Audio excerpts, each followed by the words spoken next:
મને પાછો આપો, મારે બીજું કઈ ન જોઈએ.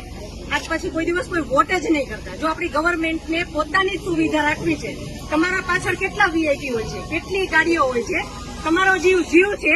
આ ટેક્સ પે કરે છે એનો જીવ નથી. આ છોકરાઓનું શું, આનું ભવિષ્ય શું? આને ડોક્ટર બનાવી છે, આને એન્જિનિયર બનાવો છો, હું કઈ રીતે બનાવીશ? નહીં, મને ન્યાય જોઈએ. મારા છોકરાનું ફ્યુચર ખરાબ ન થવું જોઈએ. આટલા વર્ષની સર્વિસમાં એને ટેક્સ તમે કટ કરીને તમે સેલરી આપો છો ને, અને ઉપર જતા અમે કઈ પણ વસ્તુ ખરીદીએ છીએ, ક્યાંય જઈએ છીએ, ટોલ ટેક્સ, બધા ટેક્સ તમે અમારી પાસેથી લ્યો છો. તો મારા ઘરવાળાને જયારે જરૂર હતી ત્યારે કોઈ ફેસિલિટી નથી મળી. મને એનો ન્યાય જોઈએ. તમે લોકો અહીંયા જ રહ્યો, તમે કહો મને કે તમે શું કરશો એના માટે. આ એક નહીં, આના જેવા જેટલા ભાઈઓ બધા નિર્દોષ હતા, બધાને આવડા છોકરા હતા.